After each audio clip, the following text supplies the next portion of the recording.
Interesadong ibalik ng Lakers ang point guard na si Alex Caruso. Nagsisisi daw ang Lakers na binitawan ng nasabing point guard. Pero bago yan, Dillon Brooks binantaan si LeBron James. Isa nga po sa naging pinaka-highlights ng laban ng Memphis at Lakers last playoffs ang banggaan ni Dillon Brooks at LeBron James. Naging mainit nga po si Brooks at panip matatrash talk ang sinabi sa all-time scoring leader na tinawag pang matanda ang 4 times MVP. Pero sa huli, inupset lang ni LeBron si Brooks at tinalo ang team nito na Memphis Grizzlies. At ngayong nasa team na ng Rockets, hindi pa rin nga po tinatantanan ng nasabing forward ang Lakers superstar at sinabing ilalockdown niya daw si LeBron sa magiging laban nila bukas at papagurin niya daw ito ng husto. Ready to lock him up. He's shooting the ball well, he's been playing well. Make him tired, make him get into that, fourth quarter early. Madaming NBA fans nga pong nag-react sa sinabing ito ni Brooks kay LBJ. Ayon sa isang fans, hindi pa rin daw natututo si Brooks matapos bigyan ni LeBron ng 40 points na nagdala dito sa Houston Rockets. Ayon naman sa isa nagkomento, narinig niya na daw ito dati kay Dillon Brooks.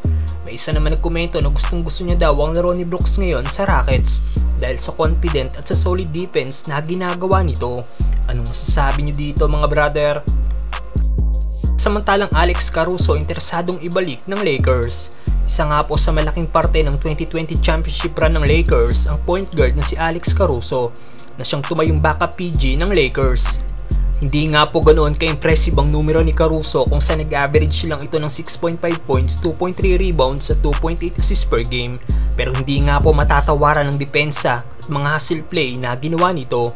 Kaya rin ni Caruso na magbantay ng multiple position. Kaya isa rin ito sa naging crowd favorite ng Lakers.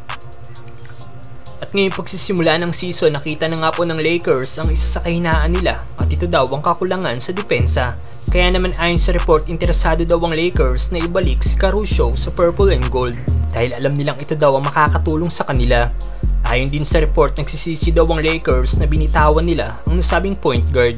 Solid din kung makuha ng Lakers si Caruso dahil bukod sa depensang may ibibigay nito sa team, may chemistry na rin ito kasama sina LeBron at Davis. Madaming Lakers fans nga po nag-react sa naging report na ito. Ayon sa isang fan, sigurado magkakampyon na daw ang Lakers nito pag nagkataon. May isa naman nagkomento na dapat ibalik rin daw si Dwight Howard kasama ni Caruso. May isang fans naman na nagsabi na mali daw talaga na binitawan ito ng Lakers. Anong masasabi niyo dito mga brother? Rondo out to Davis. Alex Caruso for three. I'm not hating. I'm saying it's not the same organization. Caruso throws it down. LeBron James in the front court now for the Lakers. Caruso fakes, drives, switches hands, flips it up. Lakers have led by as many as 23. Narito ang 1xBet na isa sa pinaka-legit, trusted the betting site dito sa Pinas at sa ibang bansa. Kung gusto nyo mag-register, click nyo lang ang link na nasa comment section at gamitin ang ating promo code. At kung gusto mo mag-bet, mapa PBA, MPBL o NBA at kahit anong sports pa, available yan sa 1xBet.